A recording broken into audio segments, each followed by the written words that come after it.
Yes, Wow. people, you're very, very welcome to Grizz TV. And you're all probably thinking, what kind of time is this for Grizz to go live, man? 6 p.m. You know, this ain't the right time for him. He normally goes around 9, 10, or even later. But some people are very, very hard to get hold of, and including Conroy. Conroy is a very hard man to get hold of these days, Conroy. But nah, I did tell everyone you wasn't feeling too well, so I hope you're feeling much better today, Conroy. First and foremost, how are you? Yeah, no, thanks, mate. Cheers. Sorry about last night. As I say, since Liverpool won, I got the result, and then from Saturday to Sunday, I just didn't feel too good, to be honest. So I'm back. I Nice, thought good. I need to make it up to you, and I knew you were obviously Avi had something on, so I thought I'd step in. Yeah, Hope you're feeling. Avi's a busy man. He didn't check his calendars properly, and he's realised that he's got a meeting today. And people probably want to know, why are you going live at 6 p.m.? When you got people from the big six in the building, man, they're busy people, man. Look at their faces. I mean, they got much to smile about right now, but we get into it. They may smile a bit more. Of course, I got my big love from my brothers. Saeed, what's happening? Yes, man, you good, bro? Good to see you guys. Big up to Grizz TV. And yeah, man, let's chat in it, man. We got a big game tomorrow. Top four race. Need to end this quadruple Facts. talk. You know what I mean? Because that's not going to happen. But yeah, we need to stop the giddiness from the Liverpool camp. You hear? We got a lot to talk about. Talking about giddiness, we're switching off to Toby. People from the big six will know. Toby got a little giddy last week, but Mm. hey, listen, this is what football does, isn't it, Tobes? It Mm, humbles us, man. It it humbles does. us, don't it, Tobes? It does. It does. It really does. Football has it just gets a sledgehammer and just knocks you back down to size. So, yeah. it, it knocks you back down to size. But listen, we're gonna get into that, man, because what is Mm. going on with this top four race, man? Nobody wants this, man. And then we got obviously Ten Hag to speak about. We don't know Saeed's. Well, I know personally, but Saeed's gonna tell everyone what he thinks about the Ten Hag appointment. Um, but Conroy, we got to start off with a big match tomorrow, man. Um, I titled it the real rivalry because there's a lot of talk recently about rivalry in Man City and Liverpool, and is that really a rivalry and does it mean anything? But I think even Toby will say, like from a Spurs point of view, the real rivalry known in English football is either he's going to say the North London one, but if you look at it on a global point of view, it's Liverpool Man United, Conroy, right? I think so. I think it really comes down to like the way you feel towards the game. Now, I would add, Grizz, that before we met, I didn't realise the Liverpool Arsenal rivalry, especially because you stay in London. I didn't realise how strong that is as well. But just from obviously, I don't stay in England. I'm from Scotland, but in general, there's that the nerves going into a Liverpool Man United game. It's not like anything else. Like just in general, I feel like the full game you very rarely enjoy it. Now I know sides here in this season it's maybe been slightly different with the Old Trafford performance recently, but 9 times out of 10 in the past, usually you hate the game, you're just nervous. The feeling of losing to Man United is just it's horrible. And I know I've told you in the past, Chris, I I can still remember to this day John O'Shea's last minute winner when we dominated him, absolutely dominated him off the park, I remember and that that game. and that to me is the what's the word that highlights the era of Man United. Like we could play well against them, dominate, still lose. There was just an aura that team had that you just couldn't get around.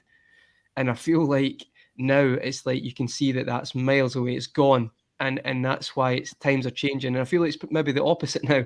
It feels like Liverpool have kind of taken that step and went past that on the pedestal or at that where they are right now. And United are obviously where we were for a long time. And it's to me, even though I should be buzzing and really confident tomorrow, I'm still on edge slightly just because I know if Man United right now, if they don't make the top four, but if they can just Just peg ruin us our down a party. bit, Just ruin ruin the us. party, they because we've been there, we have been there as Liverpool. We've wanted to just ruin their, stop them winning the league, and that's my feelings towards the game. It's just a huge rivalry, and to be honest, it's always going to be when you see the fixtures at the start of the season, Grizz. That's the first game I look at is the Man United game. It is. Let's just bring back Saeed, man. He's having Wi-Fi. Is He's just having like there, isn't it? his team, man. It's like it's playing up already, man. It's in and out, hit and miss.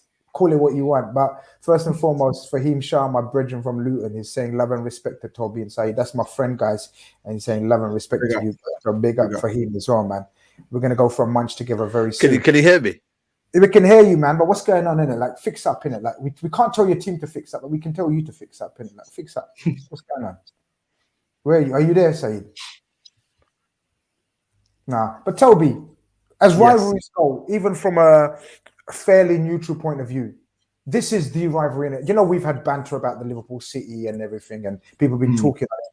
But even like, as I said, from a Spurs point of view or like an outside point of view, this is the rivalry in English football since forever, isn't it? Really?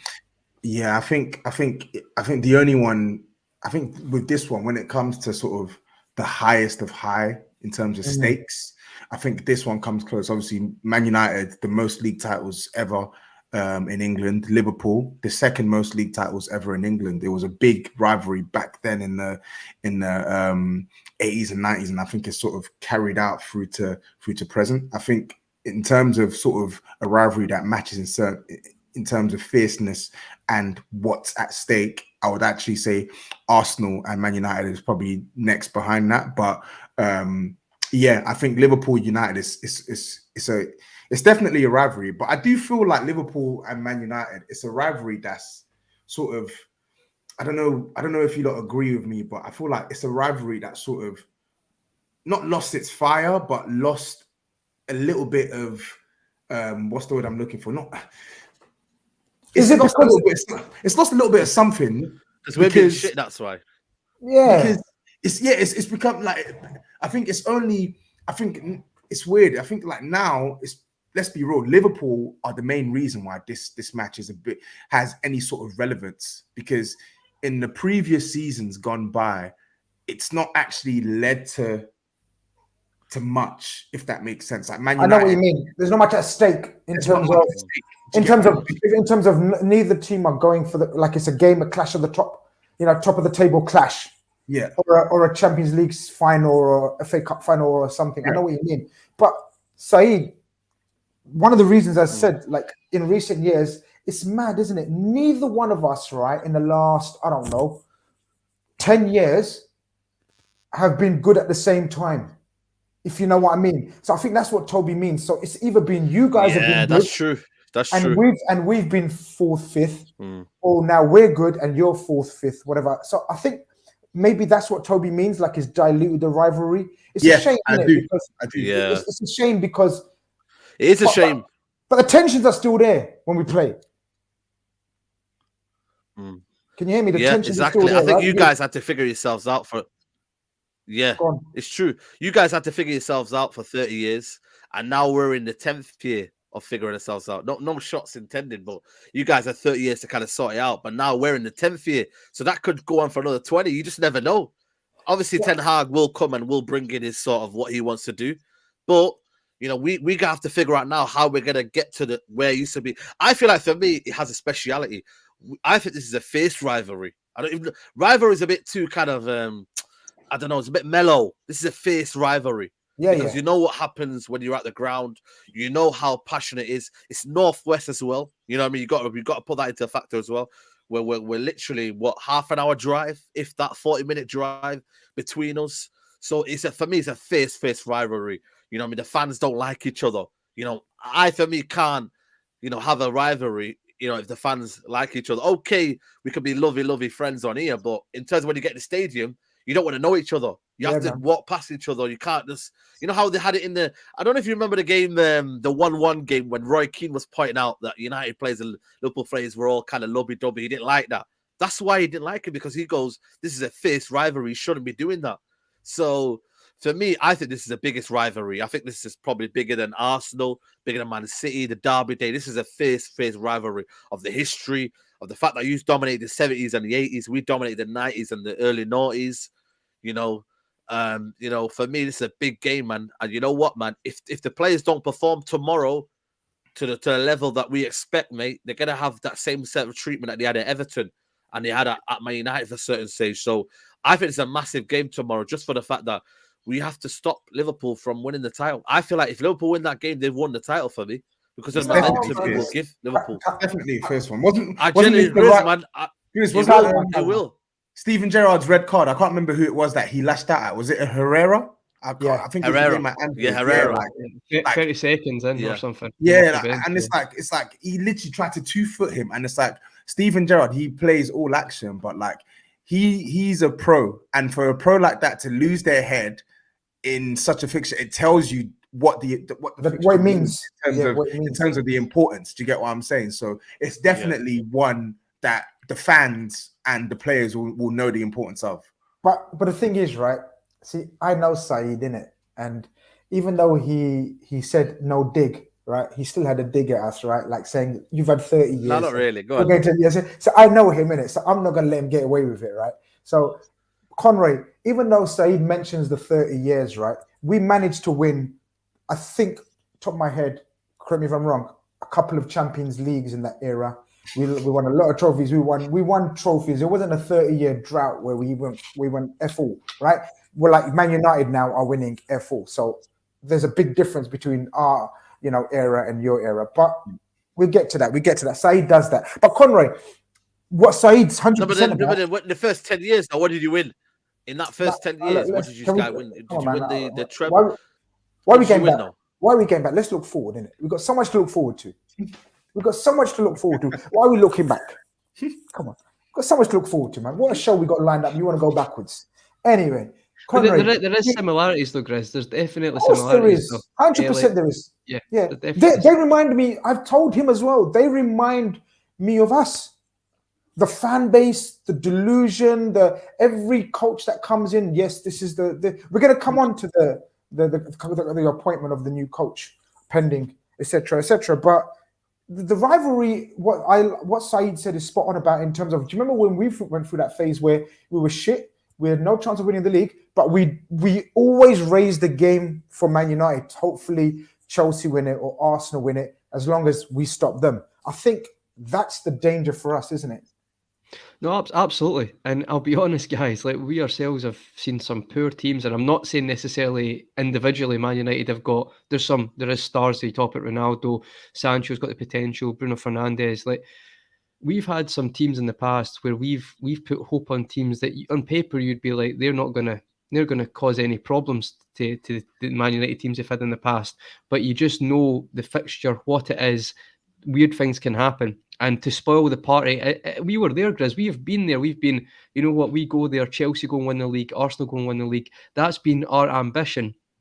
And you think back and you feel like, oh no, that's quite where we are now. That's quite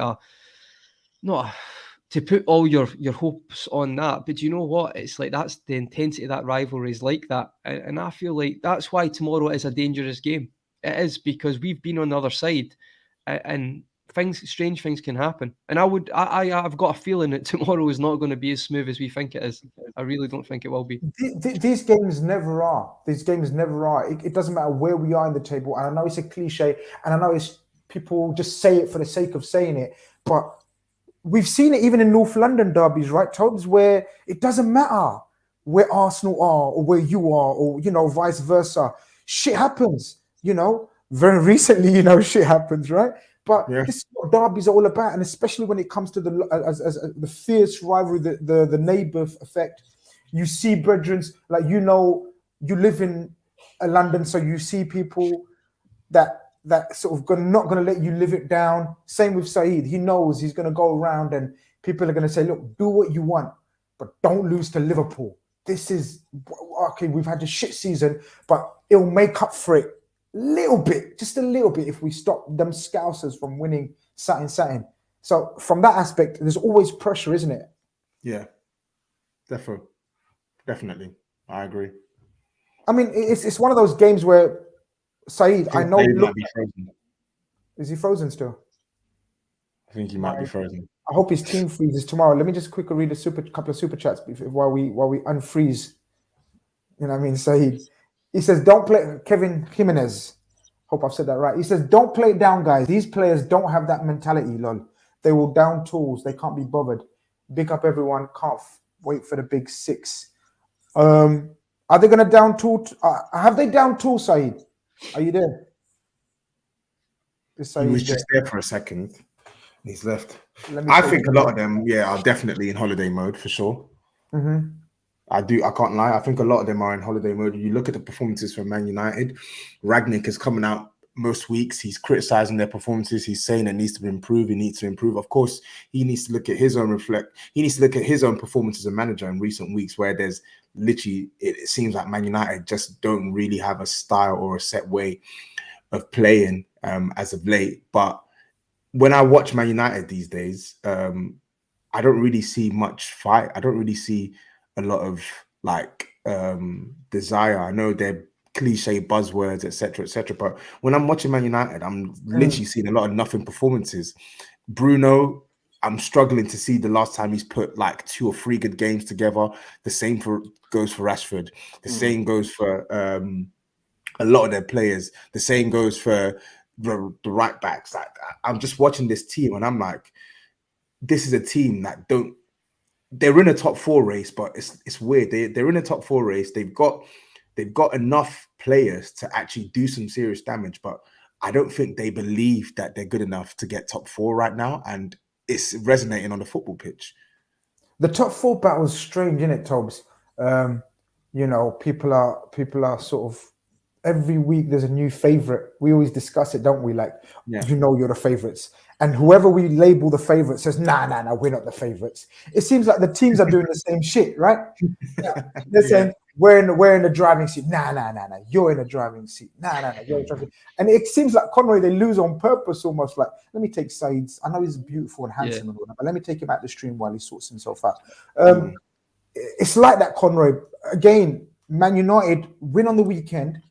They beat a relegated Norwich. And now suddenly they're back in the Spurs and Arsenal both lose a couple of games. Thanks to Graham Potter. Graham Potter just chose violence. He just woke up and went, you know what? Chose violence. It was the criticism he was getting. People were like, "Oh, Brighton are just going to drift away," and he was like, "Nah, we'll do this." But it's mad. It's opened it up again, hasn't it? So therefore, it makes tomorrow's encounter slightly more relevant for them, as opposed to if Spurs and Arsenal had won their last couple of games as planned, as people thought they're going to win it. Man United were out of it, like way out of it, right? Yeah, to be honest, this is cliche every year, but people say the top 4, 9 times out of 10, to get that 4th place, it's really who's the best of a bad bunch per se, you know, who actually can not get some amount of consistency if possible.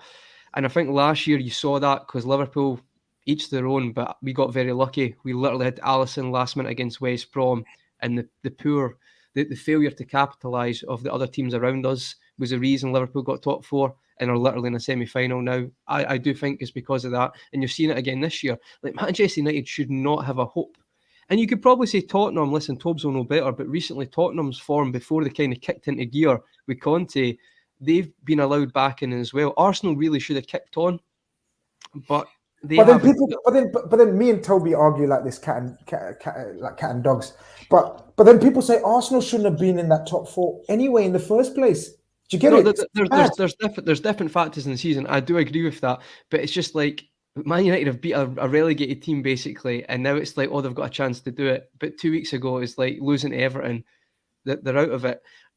I feel like yes, there is definitely that chance because of the teams around them. And I think, if I'm not wrong, like Arsenal are going to play Tottenham, so someone's going to drop points in that as well. So Man United could look at that as a way they could win that weekend as well. But there's something on the line for Man United tomorrow, which does add to the game, as Toby said. And you never know. Like even Liverpool in the past, when it's like we've been sick and we've clutched at straws a little bit. Do you know what? If we can get a win in this game, we can push for the top 4. There's always something on. But what I would say is the inconsistency of Tottenham and Arsenal does give Man United a chance. When you've got Ronaldo who can win games for you, and if you can somehow get a tune out of Sancho and Fernandes like they should be doing, you've always got a chance. So there's definitely something on the line tomorrow. Just a quick super chat before I come to Saeed. Hopefully he's got his neighbours. Yeah, apologies. They're doing some works in my area, man. They didn't even let me know, man. So I've just found out, man. So apologies, people. Hopefully your neighbour's hotspot's working now. You've got it. We don't get along with them. Diogo Jose Teixeira da Silva, my man, is in the building. He says, Grizz, will Mo finally score an open goal tomorrow? He couldn't choose a better team to score it against, bro. He couldn't choose a better team to score it. Saeed, now that we got you back, what we were talking about was this mad top 4 race, right? 1 minute you lot are favourites. Start off by the season, you were nailed on favourites for the top 4, right? Easy. We know the kind of season you've had, right? We're not going to torture you and start talking about the season you've had. But right now, okay, with Spurs and Arsenal buckling, it seems like under pressure, it's inadvertently put pressure back on you guys to possibly get in the back door and get back in the top 4 race. It's shameful to even speak like that about your club from your point of view, but beggars can't be choosers, right? This is your chance to get back in the top 4 race. Man's gone in it. Man's gone in it. Like, what are you saying? Who's your favourite, Toby and Grizz? Who do you like? Oh, sorry, Toby. Obviously, you're going to say Tottenham. Grizz, who do you think? No, it's not. No, let me ask Toby. Trust me, he's got a different answer every week. Yeah, honestly. A couple of weeks back, I said Arsenal. Were my favourites for top 4, but the capitulation in recent weeks, coupled with the injuries, I would have to say that Spurs are probably my favourites now to get top 4. And I think the position we've put ourselves in, we should, in theory, look to try and see this out. But I know it's not that simple because Spurs have only just become a consistent side in the last 6-7 weeks. Grizz knows more than anyone, and he analyzes. He watches our games, so he will tell you he's watched so many of our matches where we actually looked horrible. Like we played horrible football, we got horrible results.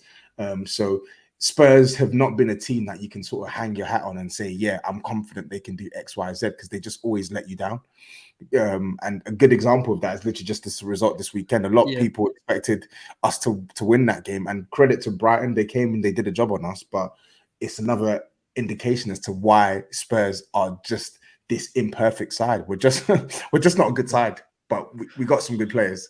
What I would say, Toby, on that though, is the one thing I'd caveat the Brighton one is like Brighton are literally the only team who's came to Anfield this season, and Grizz will tell you that we were outplayed for spells of that match. So for personally, I'd maybe hold off on the Spurs. I do think you'll get it, because I think, see, against most teams, you'll win more matches. I think you'll beat Arsenal at the state your home game. 100%. I would put money on that right now. I'm confident in that as well. I'll put money on that too. With Conte and that, you know what Conte's like. Those games, Conte, perfect for that. He'll get you up for it. The emotion in the stadium, that siege mentality. I think you'll win more of the games. And I do think Arsenal have let the door open. Grizz, I do accept that you are maybe right. Sometimes I think people are like criticising Arsenal now, but to Arsenal to be in that position with the last quarter, I actually do think it's a good job. And I do think they're a little bit unlucky at the weekend, to be fair. Fraser Foster was great. And then what's he called? Bednarek scored against the run of play. That can happen though, but to lose 3 games in a row, you can't do that at the moment. So sorry, Grizz, I'll let you go on. I was just going to say, I think Spurs will get it. I think Potter, I go on about Potter all the time, Toby. You probably won't know that, but I think Graham Potter's a top coach. So I wasn't surprised when that's the way it worked out against Arsenal and Spurs. But I think over the next games, I think Spurs will just, with Son and Kane and Conte, I think you'll have enough. I think you'll win more than the rest. I'm just reading some of the comments about Saeed. People are saying Saeed's sneaking off to eat early because he's fasting, and then someone saying Saeed's Wi-Fi is moving like Maguire. Oh man, I don't know what Saeed's doing with his Wi-Fi. Kevin, who is a Man United fan, I just remembered. He said, "You read my name right, lol. But yes, this isn't a form issue. If you've seen our performances, it's not we're playing good but have bad form. It's weak mentality and not bothered. If it were form, it would be different." Look, I feel the pain. I've got no sympathy for the pain that Man United fans are going through right now. Because Conway, we've been through that.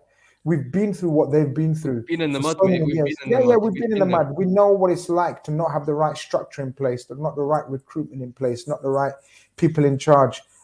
First and foremost, there's 460 of you in here, even though I've done a random time. Big up all of yourselves. Please like the stream right now. It's free for you to like. That's all. It just helps my algorithms. So smash a like, please.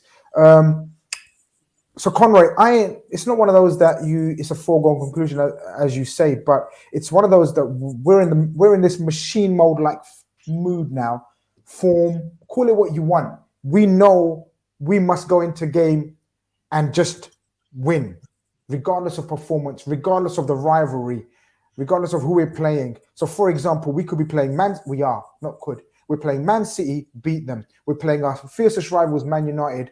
We have to beat them. And then we've got our neighbours, Everton, and we have to beat them. We ain't got time to worry about this is a derby? Is this a rivalry? We just have to go for the kill every game, right?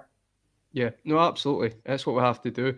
Very similar to the 18-19 running. And actually, ironically, it was Everton and United away games that's the reason we didn't win the league. And I think it was like a broken Solskjaer team that had half their players injured and they still managed to get a point at Old Trafford against us. So I do think we've improved on that type of way in recent years, where you look at the result against Everton at Goodison this year as well, and the Old Trafford result, funnily enough. I do think there's an improvement. We had a strong mentality anyway, Chris. Don't remember me about that one, man. Please. If there's one thing I can say to you, lot, please do not talk about that 5-0.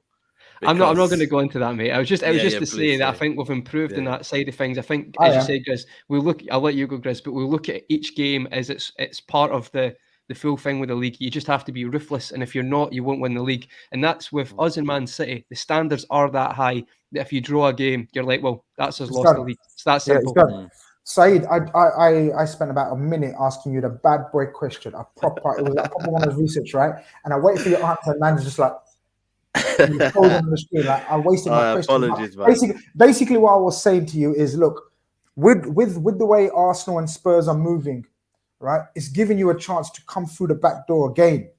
Even though it's embarrassing that you're coming through the back door to talk about fourth place. Beggars can't be choosers right now, and right now you're beggars. Of course not. So you're back in this race, whether you accept it or not. You guys have got a chance, Saeed. You can't say you haven't. No, I'm not saying I've not got a chance. It's just that whether you believe in it. Maybe it's similar to Toby, whether you actually believe in it and whether you've been your hopes have been dashed many, many times. So Watford at home, Southampton at home, Leicester at home. So many points dropped away from home. We've been absolutely poor. Everton, mate. Your kind of derby rivals, the worst of the lot, mate. I had Mike from Blue Boys Network telling me that their team is rubbish and Michael Keane is the worst centre-back. He's not even championship level and he gets a clean sheet against Man United. So I don't know what to believe this year. I genuinely don't want to believe, but for me, top four, I've always said even on a big six, mathematically it's possible, but psychologically, is it there for them? And we've got a massive 3 games coming up. We've got this is a big one as well. Psychologically, how much damage is it? Just damage limitations? Is it coming out with a kind of a 2-0 loss? You know, is it coming out with a scoreline that doesn't damage these players badly? Because I genuinely believe the worst could come tomorrow. I genuinely believe. I think Liverpool are to kind of absolutely annihilate us. You know, we've had them moments before where we've annihilated teams in the past where they've been vulnerable. Arsenal's one of them. You know, Tottenham were one of them. There's been teams in the past where we thought, you know what, let's wipe them to the sword.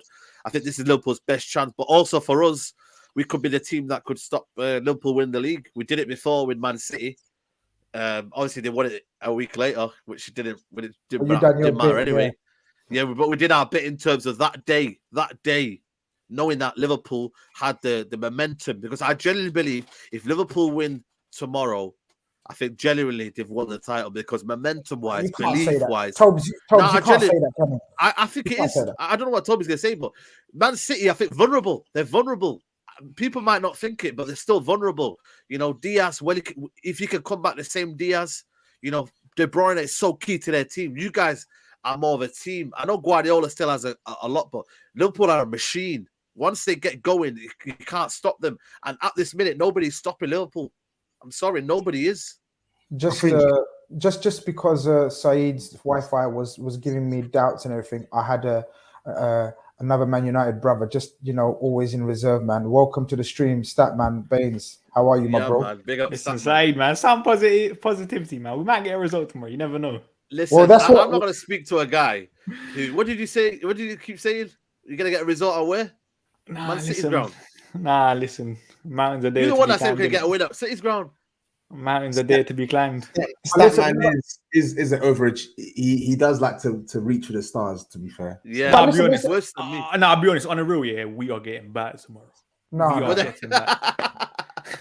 See, I don't want this from you two, man, because I brought Statman Yo, we're for that getting very battered. reason. I brought Statman for the young energy to tell us that, look, at the end of the day, you've got a couple of GOATs in your team. We keep hearing about it. De Gea, one of the all-time greats. What's his name? The other brother up front, Ronaldo. One of the greats. Yeah, you know, the great. You know, the GOAT. Sorry. So look, Statman, we're gonna come straight to you because you know you've just joined the stream, and first and foremost, welcome, man. Nice one. Thank you for coming, man. Big up, man. Thank you for having me. But we were just saying, like, we've been in this position before. Obviously, before your time, you've only seen Liverpool. You know, growing up, you're a young man. You've just seen Liverpool, Man United declining the other way. But I was saying in my young years, I just saw Man United ruining my every season, right? By winning something. But when it came to playing you guys, we somehow used to raise it. We were shit. You lot used to win the title, whatever. But we used to raise a game. Surely you guys have still got something in your team, in your squad, in your manager. Even he's got a rivalry with Klopp, right? To raise it against your fiercest rivals, because the title says the real rivalry. I hear that, but look what our games this season. How many times have we raised it? Like, these players have literally showed no fight this entire season. So what makes me think, and what makes Saeed think that it's going to be any different tomorrow? Exactly. Like, come on, man! You need to give us something, though, man. Like, I can't believe we're going to turn up and win tomorrow. I can't believe we're just going to turn up and win. That's what's going to happen. I believe we have to work hard against you. But you know, no, Grizz, the mad thing is, yeah, you lot might not even turn up. But I can guarantee you now they're not going to turn up and we'll still lose. This is how bad we are right now. Even against Norwich the other day, we weren't great against Norwich. Mate, Norwich, man. Norwich. Oh, my God. We're lucky we have Cristiano Ronaldo that game. Because without him, we're not winning that game. Where has it gone horribly wrong then? I know we can go all night about what's gone wrong at Man United, but what's the fundamental reason, do you guys think? If I'm to start with me, they should not have given Ollie the contract. That was the first foremost. The second of all, we started the season off badly. You know, you've seen it in the games that were happening. You know what I mean? Liverpool, Man City, losses to Leicester away, Watford. You know what I mean? It was a very, very bad start to the season. Also, we didn't really get the position that we needed in midfield, in a DM. That was very, very key and crucial. We got Ronaldo. You know what I mean? I'm not going to look back in that and say hindsight, we should not have got him, because he has been key to us in getting goals this season. I mean, where would we be without Ronaldo in terms of his goals? But the more I look at it, it's just been a disaster of a season. You know, we had expectations. Varane has been a disappointment. I don't know if United fans are going to agree with me on that one, but he has been a disappointment this year in terms of his injury record, man. United again, you know what I mean? They don't look at their scouting network. They don't look at what they're doing. They say, you know what, the name. They go and get the name and think, yeah, he's going to come in. It's going to bring us that, you know, Champions League Varane. He hasn't done that, and he's been injured a lot. Bruno Fernandes hasn't been the same this year. Whether United fans say it, he's had some success in the Champions League, but in the Premier League hasn't done his bit. Obviously, Pogba's been injured for a while as well, and he hasn't performed to the level that we had. He had a fast start to the season. And then, yeah, Sancho started off slowly, you know what I mean, getting a little bit better now, but it's been a very, very bad season, man. And it's all started from the start of the season when we didn't address certain positions. And obviously, they gave hope and kind of in a manager, Ole Gunnar Solskjaer, who failed. And then Ralph Rangnick has had to pick up the pieces, and genuinely had to pick up the pieces to the point where these guys can't run for half an hour. You've seen it. Crystal Palace was the max they could run in terms of the intensity. And then after that, they're like, oh, we don't want to do it. And that's what these players are, very, very much spoiled players in terms of Ole Gunnar Solskjaer had a culture of just relaxed, everything's okay, don't worry, they play for the badge. But they don't realize you can play for the badge but still be shit. You know, and that's what they've been found out this year. They play for the badge but still be shit. Tobes, I hear where Saeed's coming from, and I can hear the pain and anguish in his voice, and I love it. I love it. But looking from the outside, Tobes, right? Do you remember we spoke about the summer transfer window? We spoke about when we see them in a title race. None of us, I don't care. I don't care. None of us saw this coming, right? Like this levels of shitness. We thought that it would be still Liverpool, Man City, Chelsea. Yeah, mostly a lot of people said Chelsea and Man City. Even Liverpool were like tipped to be third, if at the three, right? But no one saw this levels from United. What do you think is the key to them dropping so much? I know Saeed's mentioned 15 things, and I agree with all of them. But what's the key one or two things, in your opinion, out from the outside? I think the quality of squad is the key thing. Like, Really?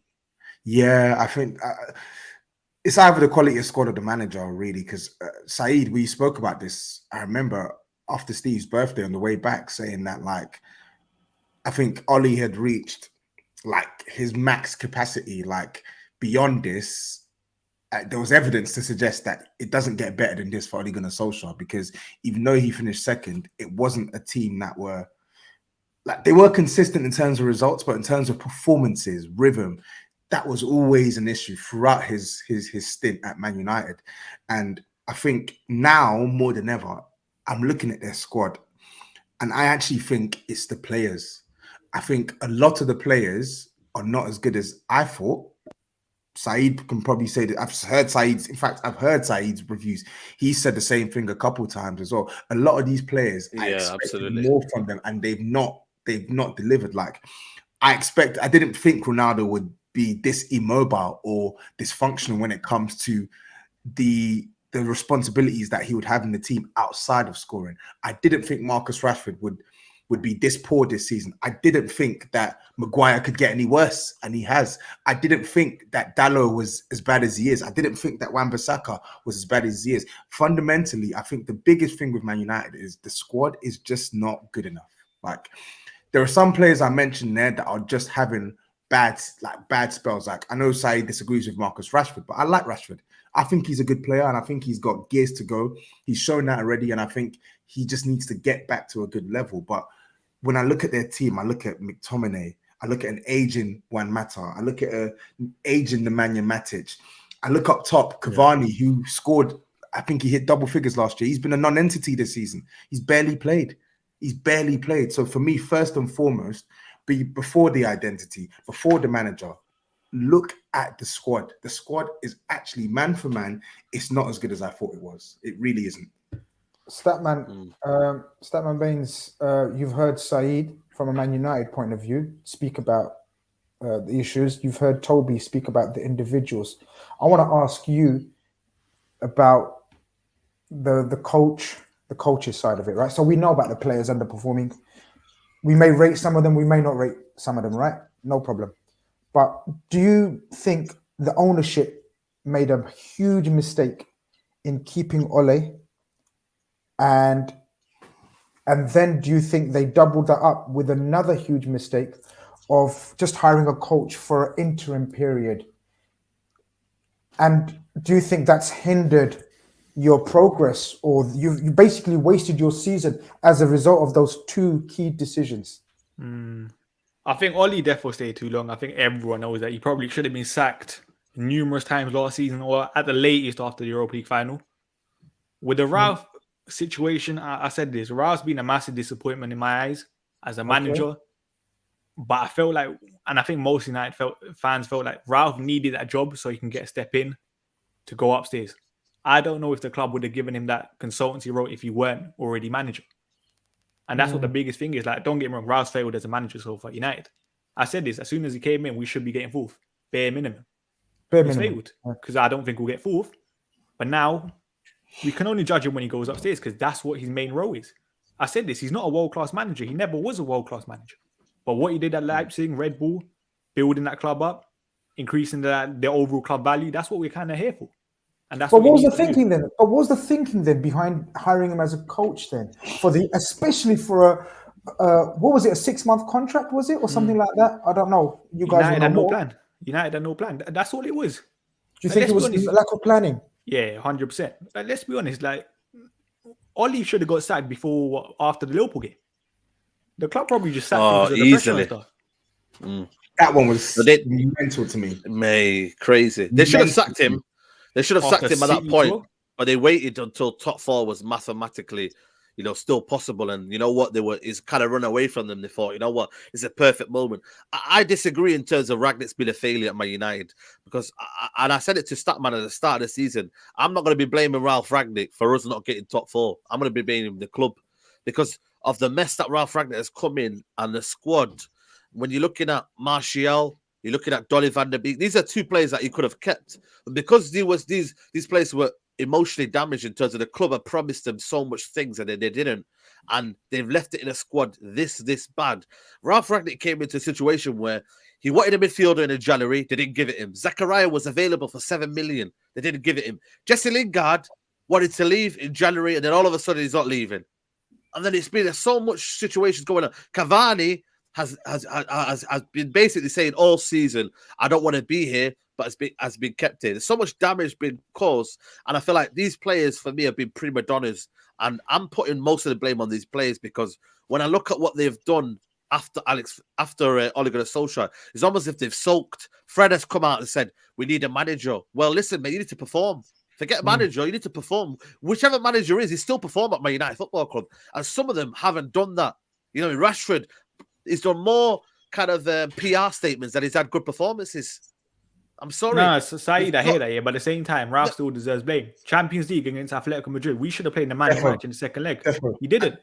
How many times has he played Harry Maguire after making? Obviously, there's some blame, but I think there's more blame in terms of the structure in place for him to succeed. Yeah, I hear that, but without that, you're not going to succeed.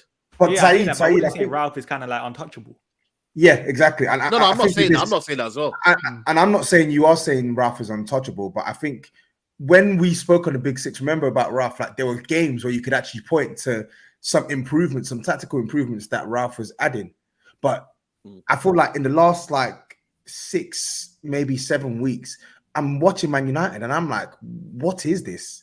And what they've given up. The players have given up. I think it's an element of that as well. But then when I see some of the decisions that Ralph is making, like his substitutions, for instance, I'm like, this doesn't make what are you trying here? This doesn't make sense. It's weird. It's but really, what Statman said at the start, and I agree with him that he's never been a coach to do that. And if you're putting an totally inexperienced coach to suddenly manage one of the biggest clubs full of star quality players that just need guidance, maybe, I don't know. They don't really need coaching per se, do they? Like these are top end quality players. They need managing, right? And he's had no experience of managing top quality. Even if he has managed, I think, guys, who's he managed? He's managed years back. Okay, but the point being, no big celebrities, no big players, and in the middle of the season, you're asking him to do this kind of role. I think it's hugely negligent from the board and the owners.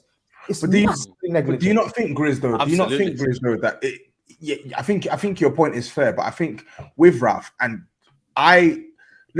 with Ralph Ragnick, from what I've read, like his influence will be felt more behind the scenes than on the pitch. But even when we're talking about on the pitch matters, did you not feel that at the very least, when you've heard this guy speak, when you've read about what he's done, at the very least, this is a guy who actually knows football. So instilling a basic level of structure, because let's be real, getting Ralph Ragnick in, I'm sure Man United still thought still expected that there would be a push at top 4, and they were thinking that bringing him in surely on a temporary basis, all this squad needs is a basic level of structure away from Ole Gunnar Solskjaer, and it can perform. But where I think it's gone wrong is Ralph hasn't really provided that consistently, and on top of that, the players are still not as good as we think they are.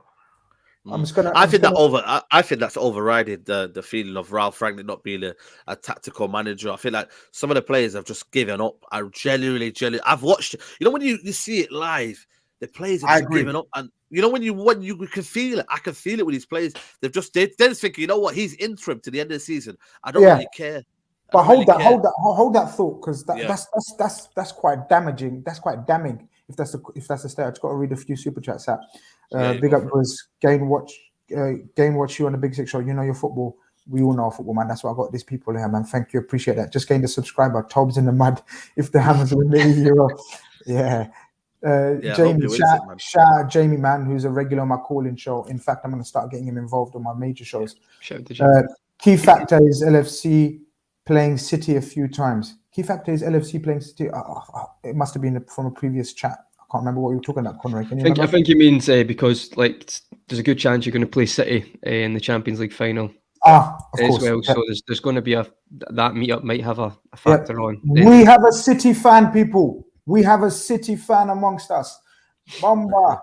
We've found one of 7 City fans that are, on this planet. Zeno says, United, please do a job for your neighbours. Don't know about that. Yeah, man. keep praying, man. Yeah, I don't know about that. Man. I don't even think they want to do the job for your neighbours, man. I don't know the way Steve, comes at, United people. It's a no-win situation. It's a no-win situation. Jamie again says, Ragnick saying a lot of LFC players were his players, showing distinction between what he wants and what he has at Man United. Lucky Cody says, Robertson been under the radar because of Trent. Yep, we've got just the man to speak on that, haven't we, Conroy? Yeah. I'll take a note. Disagree with most things we do as a club, but not hiring Poch in December, getting Ragnick and taking time on new manager was 100% the correct thing to do. Okay, Statman, hold that because I'm going to ask you about that one. How does Fabrizio news on Ten Hag impact the game tomorrow? And then Lucky again says, we are going to smash Salah 5 hat-tricks, 5-0. That'd be amazing if that happens again. If there's any more super chats, Conrad, please just star it. Well done. Statman, I want to move before we get into the game. I want to ask you about that comment about where was it? Where was it? This one. Hiring Poch. Your thoughts, because I know you're quite vocal on what you wanted as a manager and what you think, and then obviously today's news. Where are you at? With the Ten Hag news, I'll say I'm happy because it seems like the biggest thing I said with Ten Hag, it seems like he's interviewing the club. It's not us just giving him the job, paying the release clause. He wants his demands, and it seems like United have given in. And I think that's the biggest thing we can hope for as a club, that this can kind of be in a change of it. I think hiring Poch would have been the wrong thing. Getting, during that time, I think we did the right thing waiting in my eyes. What another manager say if Poch did come in, it just would have been another thing. Say manager comes in, we don't back him properly, is another manager recycled probably, you could argue. At least the club have kind of hopefully put in a bit of structure for Ten Hag to come in now. I like this. I like this appointment. Saeed, what are you saying about this appointment? I'm happy, but I'm very cautious though in terms of, thinking that he's gonna bring us success, because I feel like there has to be an element of change from the hierarchy in terms of they need to back him properly in terms of level of profile of player. They need to, in terms of who's going out as well. There's going to be a lot of changes. That's why for me, I'm going to be very patient. I know it's very hard in this world because a lot of teams just want success, but it will take 2 to 3 years to build that success. We might win a few cups in that time, but again, it's going to be a lot of taking out, cleansing out. That's the key word, cleansing out before he actually kind of imprints what he wants to do and what style of play he wants to do. And even competing to win a league is going to be tough. Say even if Ten Hag gets everything he wants, because I'll say this right now, is he a better manager than Klopp or Pep? The answer is no. Is he a better manager than Thomas Tuchel or Conte? You could probably say no. So you're saying right now he's the 5th best manager in the league. Obviously, can he improve? Yes, but only time will tell. That's why I think, Grizz, see on the appointment with Ragnick going behind the scenes, I think I don't know why I'm telling Man United this because I don't want them to improve, but the biggest thing I've got, and I think it's staring Man United in the face, is this idea of a Man United man behind the scenes, right? Get that philosophy out the window, because that is just it doesn't work. There should be no former players in your backroom staff, even directors of football. There should be people competent for the job. But there's this narrative now that football's not changed. Football systems win things.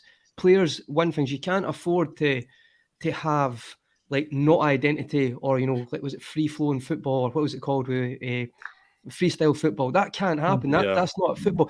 And the thing is, these teams are not going to stop. They're not going to stand still. Man City are going to spend at least 50, 100 million every summer to top that. And Liverpool, through their analysts and strategies, are going to do it as well. The biggest thing that Man United need is you could have 5 managers, but it's the same identity. It's the same style of football. There's an analytical approach that says this is who we get in. We don't spend 60 million on Di Maria. We maybe buy a 20 million midfielder, but he does the job for the team they need. And I feel like there's a big issue of not like Liverpool right now. Liverpool are lucky because Jurgen Klopp came in. We obviously had Edwards as well, and there's a good recruitment policy there.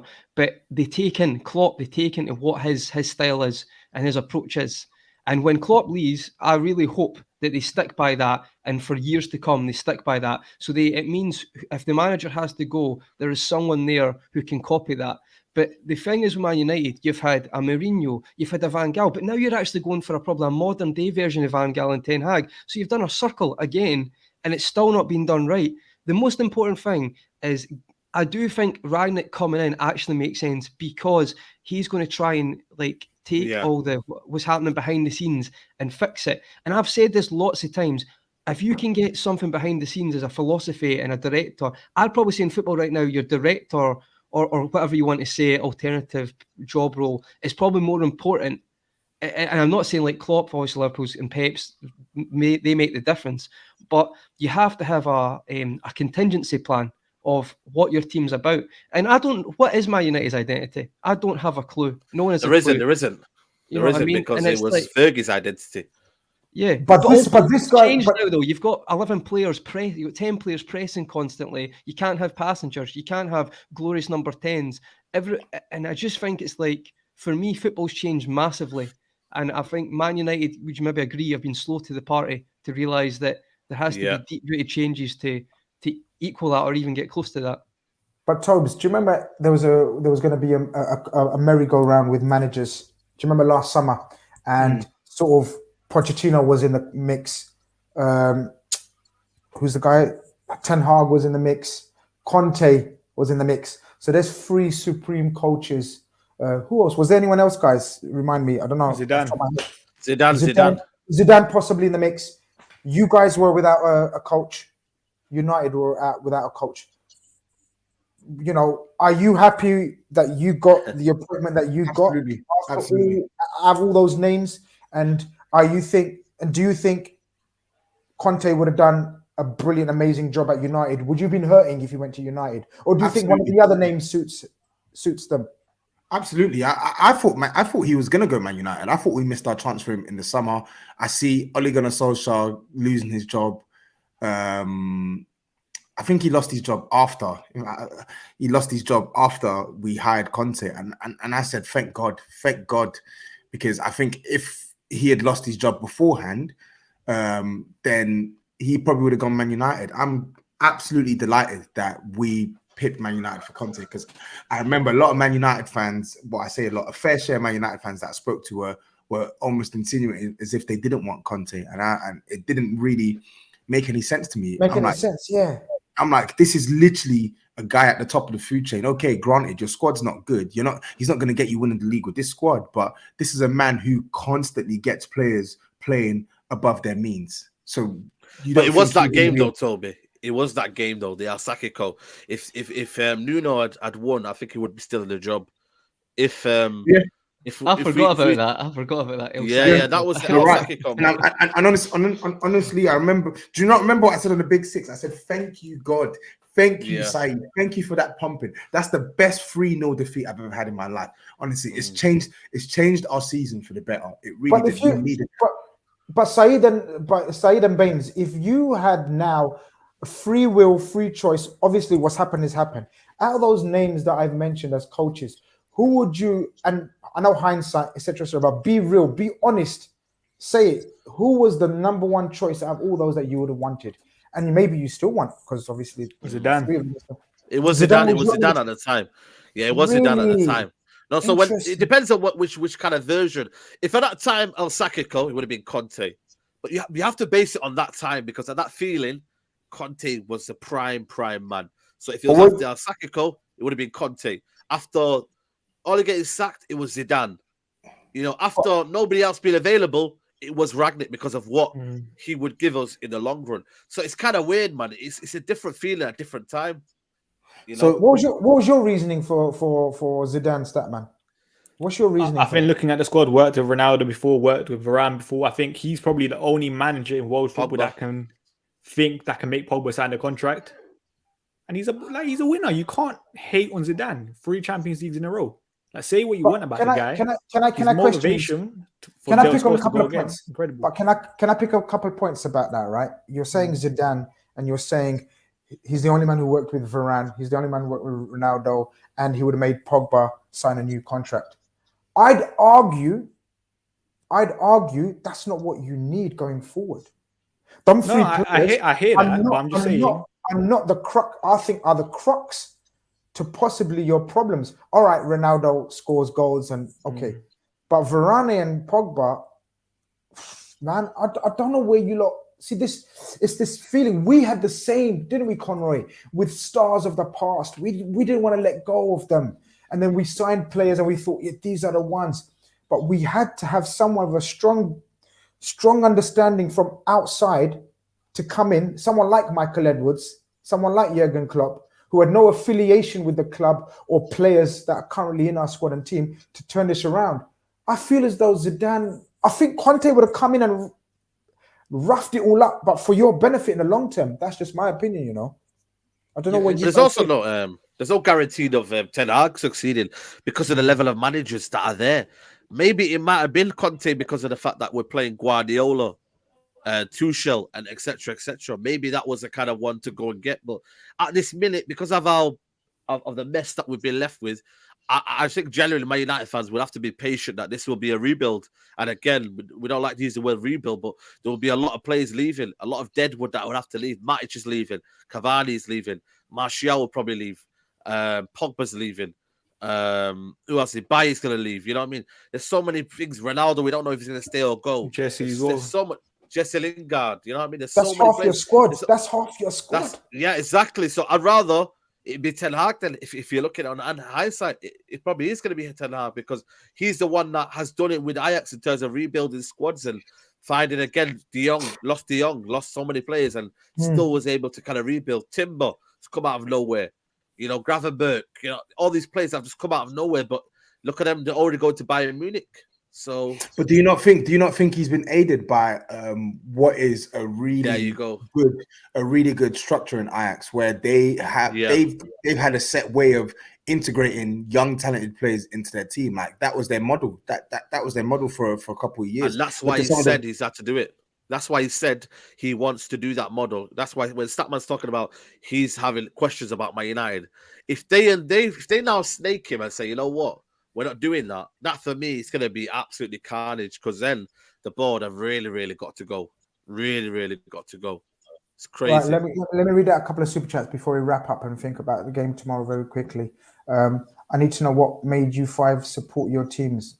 Me, it was John Barnes. I just fell in love with the Buckman and I thought, yeah, Liverpool is a team for me. Conroy? Gerard, UEFA Cup, Channel 5. Just that team, to be fair, not even it was the 0304 team, Michael Owen, Gerard, and even Danny Murphy. Like that. We weren't very good, like, but it was Gerard, yeah, just UEFA Cup, some of those goals. Local team, really. Spurs are the closest team to me, and I've got a twin brother who's an Arsenal fan, so I wanted to go against him. And I did like a lot of the Spurs players, Ledley King, Jermaine Defoe. Like they're 2 of my favorite players. Jermaine Defoe is my favorite ever Spurs striker. Maybe not the best, but he's my favorite ever Spurs striker. So people like that had a big influence on why, like, I was so fierce as a Spurs fan when I was young, and that's only intensified as I've got older. Baines? My cousin was a United fan. I just followed his lead. That's all it is. It always happens. A older cousin, and he just societal influence. Saeed? Because my dad's a Liverpool fan as well. Yeah. Big up, Statman Baines Senior. Big up, Statman Baines Senior. Go on, Saeed. Yeah, my one, obviously I could have easily been a blue because most of the family are blue, but you know, my one growing up because, you know, to watch United and to watch football, it used to be on Sky Sports, and my uncle was the only person at that time who had Sky Sports at his house, so we all go to his house, and he was a massive United fan, that everybody would go there and watch, and that first game I watched was United versus Arsenal, when Thierry Henry chested it and put it over Barthez. I think it was at that time. That was that was the first. Yeah, that's the first time I watched United. So yeah, since then, mate. Since then I've been United, but Fair enough. yeah. Jamie sending a super Chris, chat. sorry to interrupt just quickly. I just checked there to make. I think the chat's asking if those rumours are true, but sadly, I think it is. I think Ronaldo, as far as I'm aware, just released a statement saying one of his new twins, one of them sadly passed away. So it was just the chat were asking this. That's horrible My news. God, absolutely horrible. Yeah, he was having twins in news. it. Oh my God, man. That is horrible news. Wow. Absolutely horrible news, man. Sorry, I'm not on the comments. I'm on the super chat, so that's why I didn't. Yeah, read it. because some people just write things and you never know if it's true or not. Yeah, no, I wasn't even on it. But thank you, Conroy, for reading that. I'm just going to quickly go big through up, it, man. and then we'll say that I'm playing before City. TM LFC play City play Wednesday, and then play Newcastle before City. I see what you're saying. Okay, like basically what he's trying to say is we playing before City every time now. So the pressure. The situation. Dan Watson says United looking to appoint a director of football as one of Ten Hag demands. Future looking better than it was. Much needed changes required for the top. Any names, guys? Who's going to be the director of football? Very quickly. Paul Mitchell's been the main one linked because he's from Manchester as well, isn't it? The Worked Monaco one. with worked at Red Bull with Ralph. That would be a bloody good appointment. Bloody Worked good with appointment. us as well. Did he? Yep. Yep. Or maybe not. Yeah, so he did. good He did appointment. under Martin Yo. Maybe not. Nah, so good he worked with us on the Pochettino. He was quite good for Also, Spurs. no, Pochettino. Yeah. I don't know why. He brought in some good players. Under him, we got in players like Dele on the cheap for 5 million and stuff like that. I think he was before. He was after Ericsson, but he's good. He's really good. He left because he couldn't work with Daniel Levy. Yeah. Well, we're not many Nobody people can can. though. This is what we're waiting for. This is what we're waiting for Antonio to see what he does. Dan Ashworth going to Newcastle will be a good appointment. I think officially he's going to end the season now. That'll be a big appointment for Newcastle. Liam Bento says all these doubters that claim that Liverpool only have a strong 11 but no squad depth have gone suspiciously quiet. Conroy, we've silenced a lot of doubters, a lot of people telling we're finished, we're in the mud last season, etc., etc. We now got to a point where we're playing Man United tomorrow to actually go ahead of Man City. For obviously it will be only for a few hours. Then Potter will do what he does. The man himself. The way you've been talking about Potter, hopefully, exactly, it does something. Do you know what I mean? Imagine that. It beats one's at the Emirates, one's at Spurs, and then one's at Man City. Then just saying, see you later. I'm done. He's got a major job ready for him. But tomorrow, we've just got to address this game as for what it is, right? Man United are not playing well.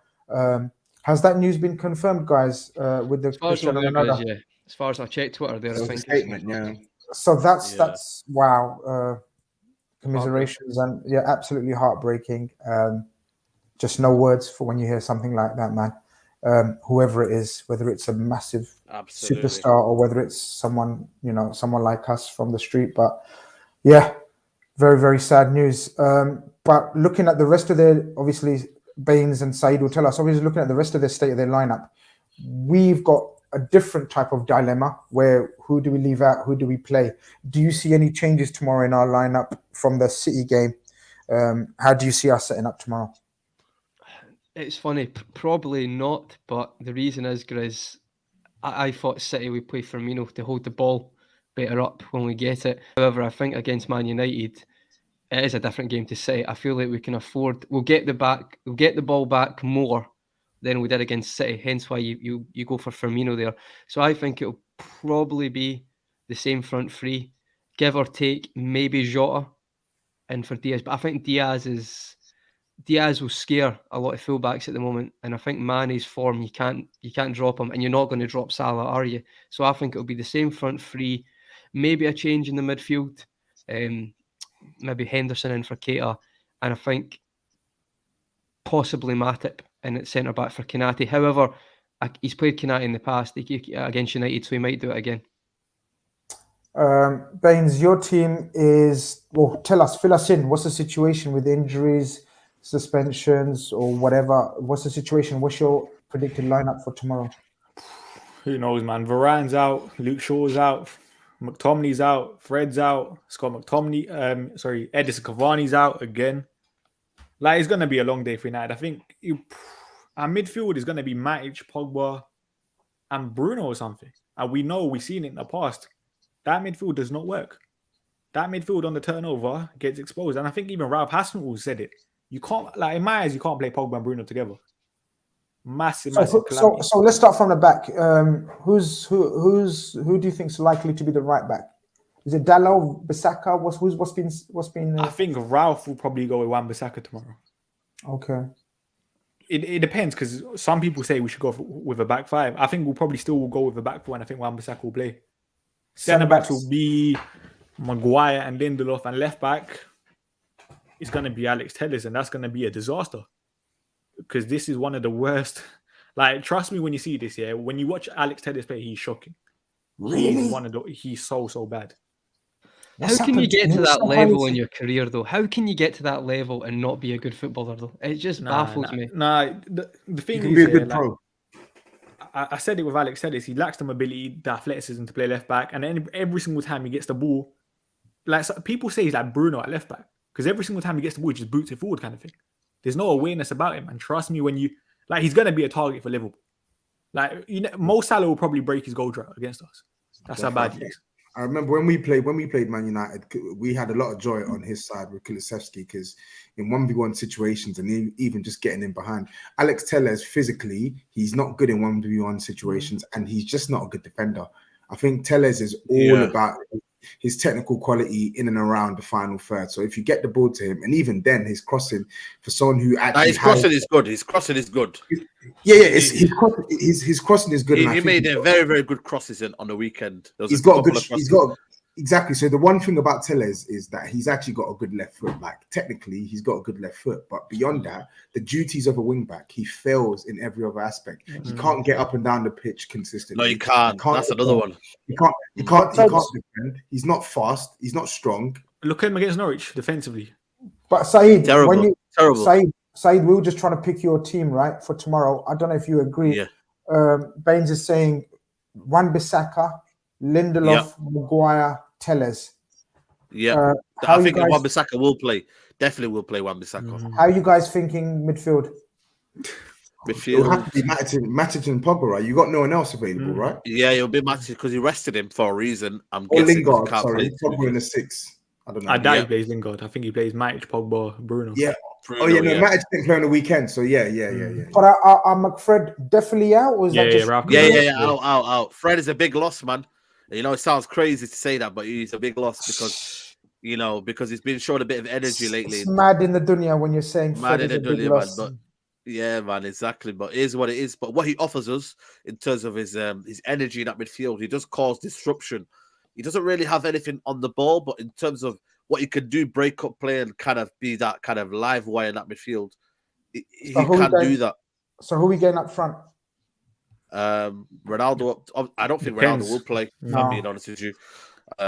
He could play. I don't know. Obviously, we'll find out. But if he did play, it'd be Ronaldo up top, Elanga on the right, and Sancho on the left.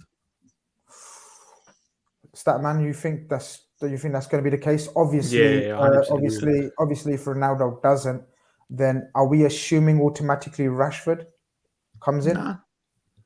I wouldn't have seen that, because we've seen that in the past when Ronaldo hasn't played, Rashford hasn't come in. Like, you never know. He might bring in Jesse Lingard or something. Okay. Yeah. Like this is what people don't realize. I don't think people realize how bad Rashford is right now. Really? Like, I'm one of Rashford's biggest fans. I've got his name on the back of one of my shirts, but there's no excuses this season. And when I say that, it's not even him on the ball. It's just the basics. Help out the fullbacks. You're not even doing that. Really? You are becoming a liability to the side. Yeah, I agree. He's bad, man. Anyone can take him. If any club wants him, I'll take him as low as 25 to 30 million. You want to keep Rashford. Rashford. Mate. What do you mean keep Rashford, man? He's for me, when you look at players now, I'd take him. Conrad, I'd take him right at Liverpool. I think some managers can get the best out of him. I think some managers can get the best out of him, because I've seen how good he used to be against us. Now he's always inconsistent. But that was 5 years ago.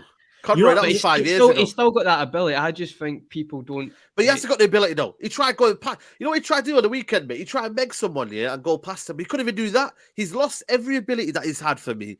It's gone now. He can't take a man on. He can't beat a man. He's lost the amount of pace. I see him week in, week out. I just think he's in a shit house.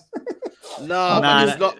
I I think can't He's lie. another his Dele Alli. confidence is on the floor, though. His confidence will be on the floor, and I get that. I just think if someone can Toby, get him for 20 ask million, Toby then. What? Toby, Dele Alli. Dele Alli. You know Dele Alli, innit? Yep. Do you not think it's a similar story to Dele Alli? No, I don't. I think this is Rashford's first. I don't. I think this is Rashford's first real rough patch. I think Dele, we saw. How old are they?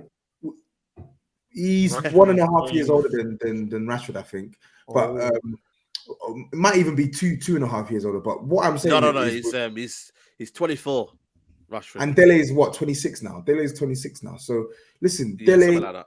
Dele, Marcus Rashford. This is the last sort of 12 months, I would say, have been the worst I've seen Marcus Rashford in a couple of years. I don't think it's comparable to Ali, because Ali, we saw a decline over a 3.5 year period. I think Rashford, he needs a proper coach, because I think his attributes, they're attributes of a good player. Like, he's fast, he can finish, he can dribble, he can play through the middle or on the left. Like, I think there's No. That's why you're wrong, innit? That's why you're but wrong. I think Statman, tell him. Can he play through the middle? Statman. What's this guy talking about, man? No.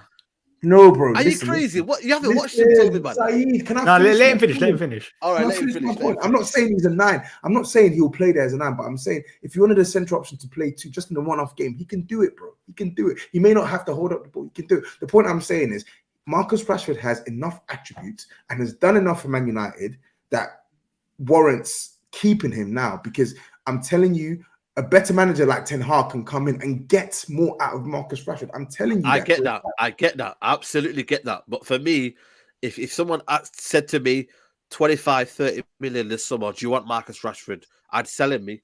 That's Wow. ridiculous. 25 to 30 million That's for nice. Rashford. 25, 30 million. You sold Dan Yeah. James for 30 million. Saeed, Listen, mate, I'm please, taking bro. him. What? I take it. Use that 30 million. Use Alright, it somewhere cool. else. What What is he worth? What is he worth? Rashford isn't worth more than 30 I million. want them to hire you as the director of football. I hope they hire you. Rashford isn't Saeed, worth that's more fair. than 30 million. But guys, I'm sorry. But guys, yo, allow this big 6 junglist massive like in here. Like, relax, calm. Yeah, man. I'm supposed It's a to be. football Yeah, chat, innit? exactly. Like, people are praising that this is real football talk, and you lot doing that same shit on here. Can you stop that? Yeah. My Okay. bad. Okay, But apologies to what Grizz I will TV. say, yeah, you know what I mean? Get real. But what I'm saying though, guys, right? I hear your frustrations with him. And of course, I'm not telling you about Rashford. You guys watch him day in, day out. But I think what Toby's trying to say is the attributes are still there, right? He's still got those skill sets.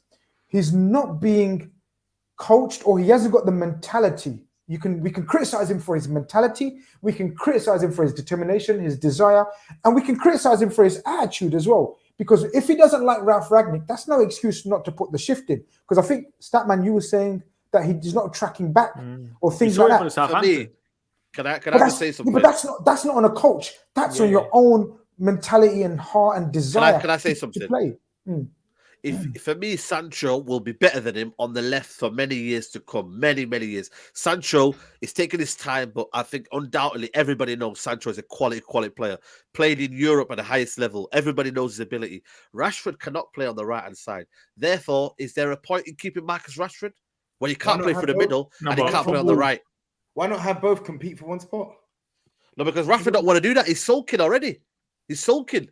Then that's the mentality. Let me mentality, exactly. Let me keep it moving, because we need to start getting ready for iftar. I'm gonna open my fast. Yeah, man. I mean, so we're gonna wrap this up. But one question I always like asking opposition fans, right? Because you know, what I mean, we don't do no combined 11s, all that. By the way, there's gonna be a combined 11 coming out later on. No. You ain't doing no. Yeah, Are you doing? Oh my God, hella mercy. Yeah. But listen, but what we're gonna say, right? We always ask this, and we ask Tobes, right? We've got 5 forwards that are looking to be selected. 3 forwards out of the 5 that we've got that are looking to be selected tomorrow. Tell me, Saeed, 3 that you don't want to face tomorrow. Pick 3 that you don't want to face tomorrow. But you don't want, oh my God, I don't want this threesome. Thiago. No. Strikers. Strikers. Oh, strikers. Yeah. Diaz.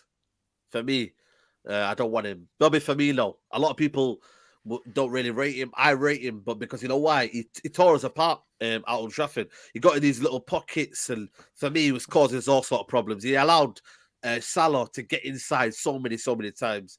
I value what he does for Emilio. And then it's always Mane for me. Listen, I like Mane. He's on hot form right now as well. You know what I mean? Scoring goals. Listen, Salah is doing his business. I'll leave that for other people to mention or mention Salah. But for me, it's sort of Mane, Diaz, Bobby, and Mane. Yeah. Baines, which three you don't want to face? See, I'm going to go with Salah because even though Salah's on a tricky patch in terms of goals, I still think his overall play and his underlying numbers are still very, very similar to the start of the season. So you can't rule him out. Luis Diaz, it has to be because he's been a massive threat. And I'll probably say Mane because Mane in big games this season, he's turned up. And I think recently he's looked all right. I'll probably go with that three. As an opposition, I think that's the three that you should fear the most. Mane, Diaz, and Salah. The three that we picked. Jota's hot and cold, but he's always hot when it comes in front of cold. Yeah, when he's in front of goal, sorry. Effective, Yeah, effective. If that's your midfield tomorrow, if Matic, Bruno, and Pogba is your midfield, I don't believe it will be. I think he'll have to think of something else. Transition, that's a nightmare. I don't know. There must something else. There must be something else. He's not going to bring that midfield to Liverpool tomorrow. Yeah. Surely not. Your Conrad makes a good point there. Transition. That's for me, I think, the scariest bit about United at the minute. Transitionally, we are the worst team in the Premier League. Let me repeat that for you. Transitionally, Man United are the worst team in the Premier League. We can get caught wide open in any moment, any time. It happened with Man City. It's happened in big games. Liverpool, most notably at the start of the season. We are the worst team in transition. That's why Ralph Rangnick has talking about physicality and aggression. We have zero aggression, zero physicality. You're going to bring it tomorrow. Listen, I think it's going to be a 4-0 win to Liverpool. Oh, well, let's get a prediction, innit? Tobes, we go with a neutral first. What are you saying tomorrow? Prediction. Are Man United, are Spurs going to be back in the top four race? I think Liverpool are going to do us a favor tomorrow. And I can't see anything but Liverpool win. I'm going for a 2-0 clean. Conrad? I agree with Toby. Actually, I think 2-0. That's what I think tomorrow. Yeah, I don't think none of this. People talking about blowing them away. No, because you know what it's like, Grizz. Some fans will go into that game and they'll be like, "Oh, we'll batter Man United," and then we don't score 20 minutes in, and it's like they'll start to get anxious on that. That's not the game tomorrow. For me, it's control, smooth, 2-0. Fair play. Statman Baines, what are you saying? Heart and head. Probably say 3-1 Liverpool, man. I don't even know how we're going to score, but just give me something to celebrate. No, you'll have to. You got the forward are still going to be there, right? And especially if you got Pogba and Bruno in midfield with your front three. Pogba and Bruno in big games. Yeah, no. Let's not joke with that, Grizz. Yeah, let's not joke with that, man. Saeed. Ironically, probably Alanga would probably score. He's the one who actually he's the one who's catching the eye, right? And he seems to be a Ralph favourite. Like he was speaking about him in a press conference and saying, "Why are you not questioning Alanga?" He's been a surprise of the season. Man's doing everything I'm asking for him. Even he played right back or something, right? In the last 20 minutes or something. Yeah, he played it well. Played it better than Rashford. You know what I mean? So, I think for me, you asking me, by the way, or are you asking someone else? Yeah, go on now. You go on in and hit me with it. I think it's going to be 3 or 4-0. Yeah. I think we're going to get absolutely destroyed. I hope you're right, man. I never hope you're right. I hope you're right today. I hope you're right. we smash you. I hope it won't go that way. It never goes that way. Nah, man. We Man City should have been that way in the second half, but they did it at the. What was the score in the Man City game again? 4-1. Yeah. Oh shit! It did end up 4-1. Yeah, 4. Yeah. Can I just say though? I just think like we build it up as much as we need to because of the importance of the fixture. But I think when we look at the context of the season, what Liverpool are going for, honestly, like it's gonna take a miracle for Man United to win tomorrow. Like it really is. Like even Liverpool, we've seen Liverpool, even when they're not playing well, they just can't stop winning. They just can't stop winning. Oh, man, hope you guys are right, man. Because every game, as Conroy says, we don't win, the title's over, basically. That's how it works, and that's the jeopardy we're at. The fine margins. Of course, we're in the Champions League semi-finals. We're favourites to go through to the final. Of course, they're FA Cup final. But then for me personally, the league means everything to me. Well, last super chat before we go, Grizz, who would you like to be the next kit sponsor? Whoever pays the most. Simply, whoever pays the most. I'm not going to go into the morals and of certain companies or whatever, because then it's a whole different topic and a debate and a show in itself. Listen, guys, I've way taken too much of these brothers' times. They got places to go, they got food to eat, they got families to see. I want to thank you, Toby, for an impromptu call out your brother. So you can't say no to me anyway. Statman, thank you very much, my friend. Hope to chat to you real soon. And Saeed, I know you've been training, fasting, and all of that business. So thank you very much. Yeah, man. Big up, man. Anytime. Big up to the Grizz Khan TV, man. Thank you, your neighbor, for letting. Thank you, neighbor, for giving your Wi-Fi hotspot to Saeed as well. Nah, I use my own hotspot, man. We're all good. Okay, we're all good. But listen, this has been Khanage. It nearly got to Khanage, but I calmed it all down. Toby and Saeed were about to go off again. We'll see you tomorrow. Hopefully, the post-match show will be on tomorrow. I don't know which team I'm going to have, but it'll be a decent team still. Conroy, let's hit that outro and we out of here. Take care, people.